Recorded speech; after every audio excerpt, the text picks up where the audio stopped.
Up its act after the Supreme Court judge annulled the first election. The elections were due to be held next week. Well, they are due to be held next week on the 26th of October. Well, we say that she was a member of Kenya's Kenya's Electoral Commission because she has, as a matter of fact, Roselyn Akombe has left Kenya. And we asked her where she was now.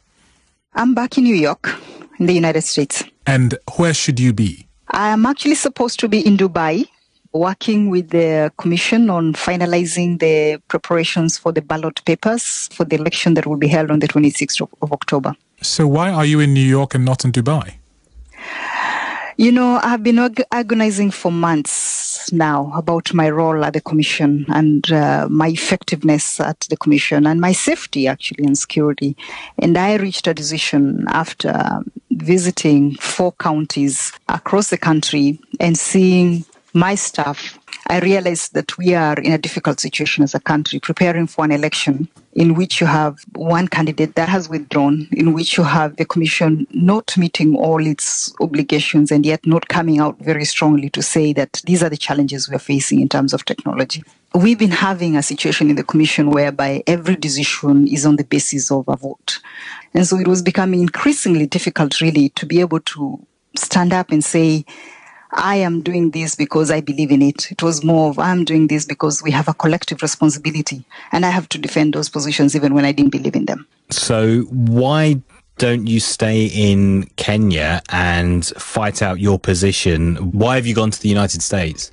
It is not possible, as the commission is constituted right now, to make any changes internally because you have to have enough votes. The second aspect of it is a safety and security issue. I mean, you are aware that 9 days before the last election, our manager in charge of ICT, Communication, Chris Musando, was brutally murdered. That has never been resolved. Your brother recently had to leave the country, is that correct? Yes, my brother had to flee the country because he was getting a lot of threats. I was getting threats, and those threats extended to him. What sort of threats? People were using words of calling him on WhatsApp and sending him messages and telling him, tell your sister to stop asking too many questions, tell your sister to relax about, senior staff being sent home, or you would be msandoed. Go. Did you feel there were any threats to your life? Absolutely. I mean, I have never felt the kind of fear that I felt in my own country. I have traveled around the world. I have lived in various countries.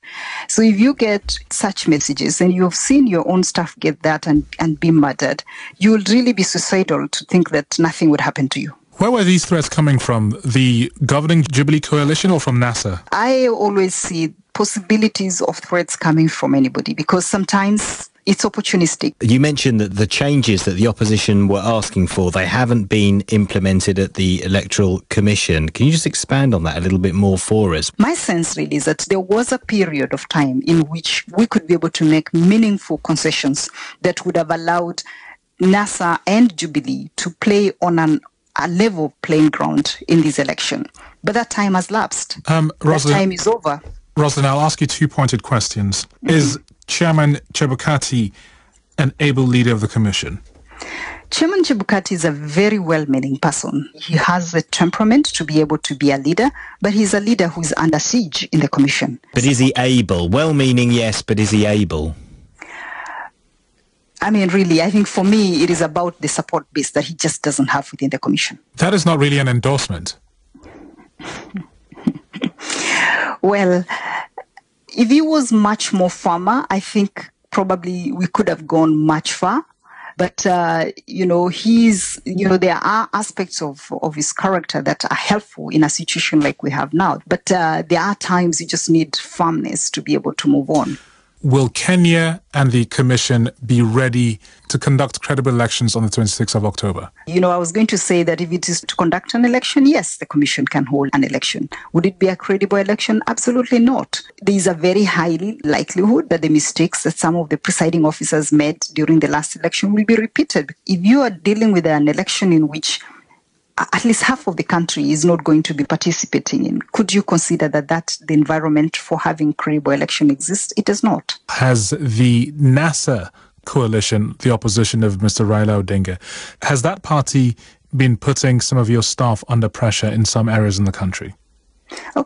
Yeah, absolutely, and it's unacceptable to have any of our staff across the country being attacked by NASA supporters. That is absolutely unacceptable. But you do realise that by giving this interview, you will give them credence when they say that the election process will not be fair. You do realise that they will use this interview to justify scrapping the election, or at least getting rid of the chairman of the Electoral Commission.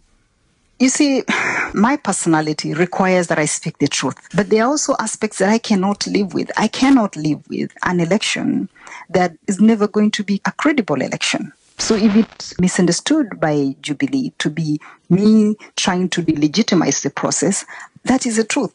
We have to get to a point whereby we are able to speak the truth, whether that truth hurts Jubilee or whether that truth hurts NASA. But it is the truth.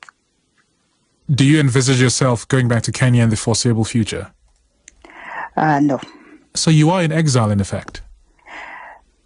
I mean, I don't see myself being able to... I don't feel safe enough to be able to go back home. I haven't been feeling safe being there. And I don't feel safe. That's very sad.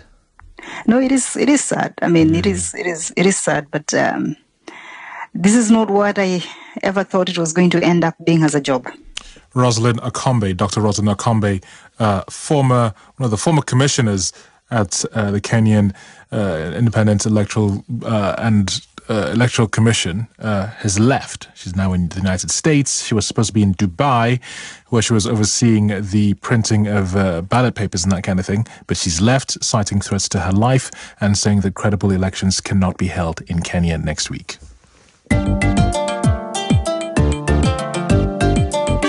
Newsday from the